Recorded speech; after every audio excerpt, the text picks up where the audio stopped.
Hello, everyone. This is Tom Fox, and I'd like to welcome you to the Daily Compliance News. The Daily Compliance News is an offering of the Compliance Podcast Network. January 4, 2019, the Just Kidding edition. First, we have a story from the Wall Street Journal that nearly half of all CFOs do not have a succession plan, and it made me realize that probably it's the same number or more for CCOs. So the lack of a succession plan can open up an organization to a variety of risks.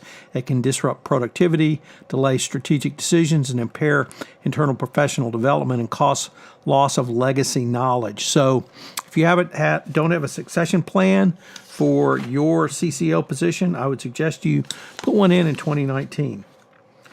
Next up, the former Department of Commerce Secretary in Barbados, who is under indictment for accepting bribes, has had one of the charges against him dropped. He is under indictment from the U.S. Department of Justice that he was paid some $36,000 to send business to a company called the Insurance Corporation of Barbados Limited in 2015 and 2016. The U.S. attorney alleges money laundering against the former Commerce Department official, Donville Ines. Next up, in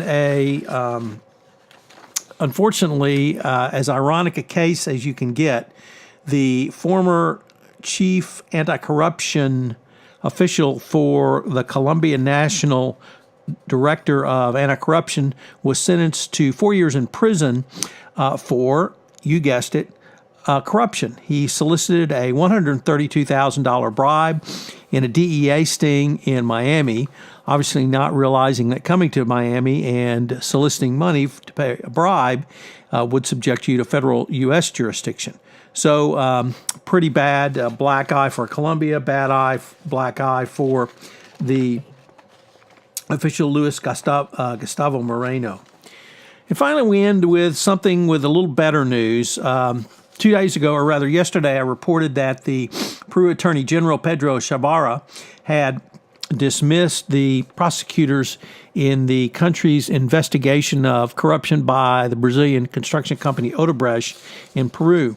There was such a hue and cry, literally from the president to the people in the streets, that yesterday Chavarra reversed his decision and reappointed two of the lead prosecutors back into the positions, largely because other prosecutors had declined to replace them. This was certainly a good win for the current president, Vizcarra, who had promised to do all he could to return the prosecutors, and a big win for anti-corruption forces in Peru.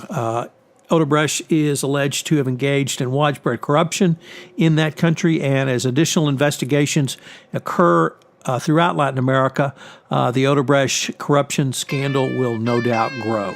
So, a big win for the good guys this time. I previously announced I'm going to continue the daily compliance news each day going forward into 2019. So if there's something you'd like me to take a look at, please feel free to send it to me at tfox@tfoxlaw.com. Thank you. Also, I hope you will check out some of the new offerings on the Compliance Podcast Network. Jay Rosen and myself have started a new podcast series, Popcorn and Compliance, a look at compliance through the lens of the movies, that premiered Saturday, December 8th, and will post bi-monthly on Saturday for your entertainment and enjoyment listening pleasure. Finally, Mary Shirley and Lisa Fine have premiered their new podcast, Great Women on Compliance. I hope you will check that out. It's a great podcast series. We have several other offerings that we are in production and will go live after the first of the year on the Compliance Podcast Network.